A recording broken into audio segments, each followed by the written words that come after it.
Welcome to First and Den. I'm your host Nelson, and this is going to be our Week 5 power rankings. Now, Week 5 was quite an exciting week in the NFL season. Now, as far as what we had some fucking crazy games. We had some great games going to fucking overtime.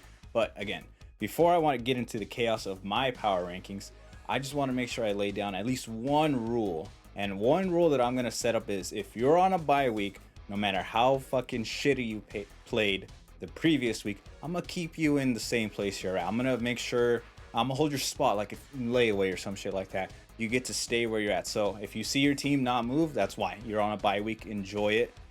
Now, as far as what you do next week, that's gonna be on you. If you're gonna want to drop, if you want to go up, do something. I don't know. Show me.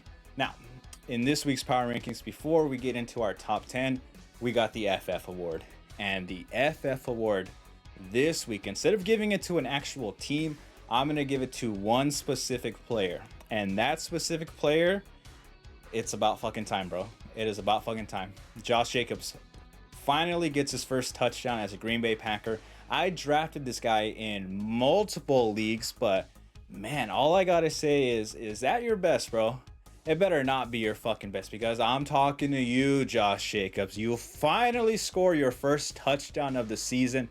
And Packers, is this what you envisioned when you signed Josh Jacobs? Because you sent old ass Aaron Jones to the Vikings, and yet he has about the same level of production as your fresh new toy. And come on. Regardless, Jacobs, your first touchdown of the season saves your ass from being benched in my fantasy team. But if you fucking fuck this shit up again, bro, your ass is getting kicked. And I'm also talking to you, Travis Etienne Jr. You're fucking letting me down way too damn much, man. But anyways, that is going to be the FF. Fucking finally. It's about time you do your damn job. Now, my bed shitter of the week. My bed shitter of the week. I had some difficult times creating my bed shitter this week. Now, I originally had the idea on who was going to shit the bed this week. But you know what? They woke up just in time and started crowning and pinching and started tiptoeing to the restroom. Make sure they don't shit the bed. Maybe they shit the fucking hallway. Who fucking cares? But no, they made it all the way to the restroom and took a nice, steady dump. And who am I talking about here? The Falcons. Avoiding shitting the beds. Falcons, they had the ball after forcing a fumble, and then Big Kirko throws an interception with less than 2 minutes left on the clock, and in real time. All I was fucking thinking is like, oh, this is gonna be, it's Thursday Night Football, first game of the week. The bed shitter already done. I already know who exactly it's gonna be. But no, the Falcons get the overtime win, avoiding the shitstorm. And now my actual bed shitter, it's gonna go to Josh Allen and the Buffalo Bills here. Now, Allen only completes 9 out of his 30 passes, and with a tie game within their own 5-yard line, the Bills throw the ball deep 3 times in a row. Like, what? Who the fuck is making this play calling? Like, who decided this? You're at your own 5, you risk a safety, you run the fucking ball. That's what our normal fucking team would do. You run the ball, avoid a safety, but no, they want to pass deep, get cute with it, make 3 fucking what looks like Hail Mary attempts, and it just does not work for them. And worst of all, it takes like no time off the clock. Texans don't have to use the timeout. Texans get the ball, and they get the game-winning field goal. And to make, not just shitting the bed, but to make things worse, your Diva X, Stephon Diggs, that you guys let go in the offseason, he was the Texans' leading receiver. So you not only shit the bed, but the person you were once getting in that bed with and getting freaky with, that person's over there fucking going off with his new team. Like, they got the new person there, and they're doing perfectly fine in the bed. They're not shitting the bed. But this week, man, gotta give it to Josh Allen and the Bills. You gotta shit the bed. So that's gonna be our bed shitter here. And now I want to get into our top 10. And I do want to do some honorable mentions and talk about a couple teams here. And the first team I want to point out and just say a little something has got to be the 49ers. I'm based here in California. Plenty of 49ers fans, plenty of Raiders fans, but 49ers fans. I went to that NFC Championship, and y'all motherfuckers were just straight fucking assholes, bro. So I am rooting nothing good for you guys. Nothing good at all. As much as I like George Kittle, as much as like a fun guy he looks like. after seeing receiver. I saw him in a different light. Debo too, great guys, but I want nothing good as far as the 49er season goes. But 49ers, you guys have more problems than just the injuries you have. Yes, you guys have Jordan Mason making some great plays, but Christian McCaffrey, what's going on there? In fucking Germany getting God knows what done on his fucking body? Like, 49ers, you have more problems on your guys' hands than just the injuries, and you guys got to figure it out, or else you're going to get left behind in the division. But this Thursday, you guys play the Seahawks here, and if you guys beat the Seahawks, you're right back in it. So Thursday it's a must-win game. If you're a little gangbang Niner fan, it's a must-win. This is a big game for you guys. You can take control of the division if you're managing to get this win over Seattle, but it is an away game, so keep that in mind. Not gonna gift wrap anything to you guys. Those division games get nasty. So again, you gotta show up Thursday. My next team that I'm gonna talk about, Saints. Are you a pretender or are you a contender? Dominating in the first 2 weeks, and ever since that, you guys have been on a fucking crash course similar to 9/11. Nothing's going right. You absolutely are letting everybody down. Everyone was talking about, oh, Saints are going to be a Super Bowl contender this year. The Saints, and nothing is working. We're going downhill. We're now 2-3 as the Saints no longer have that fucking stranglehold that they have on the NFC South. None of that shit is in their hands anymore. They got to clean it up, and they got to come back. And then my next team that I'm going to focus on, Broncos, can your defense carry you to a division lead against the Chiefs? I want to see that offense tighten up, and that would be quite the major talking point if Bo Nix can get it together and get this offense clicking, because the Chiefs, of course, they're 5-0, Broncos 3-2. If you guys are able to beat the Chiefs in a divisional game, that gives you guys an edge, and you just got to keep up with the Chiefs record. And as long as you have that tiebreaker, the Broncos can be a team that nobody expects to be this good and take advantage of the Chiefs. And keep in mind, yes, we'll talk about the Chiefs at some point. You know damn well they're going to be in the top 10, unfortunately, but we'll talk more about why that might be. Now, as far as our top 10 goes, we're going to stop focusing on these other little heads over here. Like who the fuck cares about these guys over here? Oh, man. I do want to say one more thing. Bengals, what is going on here? Panic button has been fucking officially hit. Panic button has been hit. If you're a Bengals fans, what are you gonna do now? You're tied for last in the division. I'm interested to see what they can do, because Joe Burrow, amazing quarterback. How is he gonna get the team out? It's like a mystery. I want to fucking know what's gonna happen next. Can he do it? We're all thinking he can. Let's just see what fucking is even gonna be possible this season if you're a Bengals fan.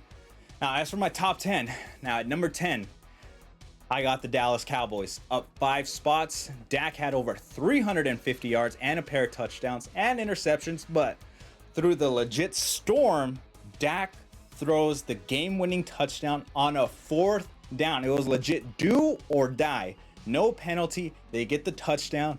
Now, Cowboys, you got the Lions next, so let's see if you can make lightning strike twice. A little reference to the storm, you know, if you watch Sunday Night Football. Now, at number 9, I have the Buffalo Bills, who dropped 3 spots. And as I alluded to, the Bills fucking shit the bed. Like, this time management, this play calling, that all came back and not only bit them in the ass, but it bit them so hard that they fucking shit their ass. And they got those white pants on. Maybe you see a doo-doo stain on one of these players, but maybe they didn't want to fucking release that to the public. But Josh Allen, again, only completing less than a third of his passes. And if the Bills want to stay on top of the division, which they currently are because their division is just awful right now, Josh Allen needs a true wide receiver 1. And they got to make a trade for that. The trade deadline is coming up, and their GM has to do something, because Josh Allen, as great as a quarterback as he has, and don't get me wrong, Josh Allen is an amazing cornerback. Yes, he gets my fucking bed shitter of the week, but it's just one bad week. Josh Allen can carry this team. I don't think so anymore. Not by himself. Not saying he's bad. Again, he needs some help. He can't do it all by himself. It's a team game. Give him a fucking true wide receiver 1. Now, At number 8, going up 2 spots here, I have the Green Bay Packers. Now, aside from that hilarious Jordan Love pick six, they played good for the first 3 quarters of the football game.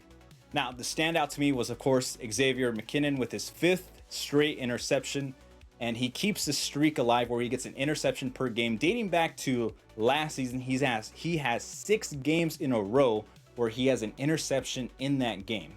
Now, Packers doing the impossible, in my opinion. They're actually getting some fucking plays to their tight ends and giving them some fucking fantasy points. The position is not dead to Green Bay. The position is not dead.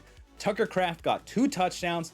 Now, I hope if I pick him up in fantasy waivers this week, he'll continue to produce, because there are like no good tight ends in fantasy nowadays. So Tucker Kraft, keep it up. Packers, number 8. At number 7, making a big jump up 9 spots here, I have Big Kirko and the Atlanta Falcons. Now, Kirk threw for over 500 yards and 4 touchdowns. Falcons making the unlikely happen. Like, none of us expected what happened to actually happen. With just looking at the clock, the amount of timeouts, we all thought the game was over, but no. They managed to do the impossible. They get a win in overtime at home, and it's just an absolute slugfest, which ends the streak of boring Thursday night football games. And I'm telling you right now, if Kirk's O-line can keep him protected, the Falcons are definitely going to run away with the division. So again, number 7, I got the Atlanta Falcons. Now at number 6, also making a big jump up 8 spots, I got the Baltimore Ravens. And the Baltimore Ravens are finally showing their true form that we all feared in the offseason. They're finally putting it all together, and it's about fucking time, bro. Oh my god.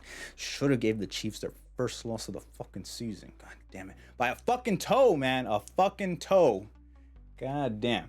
Lamar Jackson returning back to his MVP form with my god, an amazing play where he fumbled the snap, scrambling, picking it up, and gives this man a stiffy, and he goes for a touchdown, throws it to Isaiah Likely, and then guess what? His toes are in this time, gets the touchdown, and they get the win, force it in overtime, and Justin Tucker makes the goal after the Bengals missed their own field goal to win the game. Such an incredible game here. Definitely a candidate for game of the year. Now, the Ravens, I am so high on you, and my stubborn ass is finally buying into your hype. So please do not let me down now that you're back in my top 10. So again, number 6, Baltimore Ravens. Now at number 5, up 2 spots here, I have H-Town. Now the Texans getting a win in those clean ass alternate uniforms. Not as good as the Lions alternate uniforms though. I gotta give them that. Give them some props. Those H-Town unis look good. Now CJ Stroud goes for 331 yards as well as a tutty and an interception. Now although the Texans got their win, there are only 2 touchdowns of the game came in the first quarter. So they got to keep their foot on the gas if they're trying to keep the stranglehold that they have in the AFC South. Now, as far as where they're at right now, I like this team. Offense is crazy. Now, as far as Nico Collins, I want to see him get back into the game. If he can do that, they're going to be a strong contender. Again, they have a stranglehold on the AFC South. Now, how high they want to go as far as seeding wise, they can't go any lower than 4. How high they want to go, that's going to go up to them. But for right now, let's keep them at 5 in the power rankings. It's Houston Texans. Number 4, going up 1 spot here. Oh shit. There we go. Number 4, 1 spot. I have the Washington Commanders here. Jaden Daniels becomes the first player in NFL history with 1,000 passing yards and also 250 rushing yards in just their first 5 career games. Now this week, Jaden went 14 out of 25, 238 passing yards and 82 rushing yards. I'm all in on this team, and they're my favorite team for the NFC East. And finally, the Commanders fans, my dad included, have got to be feeling great and optimistic about the season. Jaden Daniels is that guy. Is pick number 2 who you want in the draft now? Do you no longer want the first draft? Because last season we had CJ Stroud, pick number 2, Bryce Young, number 1. Bryce Young's already benched. Is he playing this week? I don't fucking know. CJ Stroud is. He's looking good. Again, stranglehold of the AFC South. And now we got number 2 pick, Jaden Daniels, starting to put his fucking neck around the neck of the NFC East. The damn Cowboys, though, are scratching and clawing, trying to get back into it. But the Commanders, oh my God, cannot wait for that game. Cannot wait for that divisional game. Now, everyone is on board with this rookie-led joyride, and I'm hoping they flex in some more primetime games for the Commanders this season. And I'm very happy to put them here at number 4 in the power rankings. Now, as I alluded to earlier, if you're on a bye, you're not going.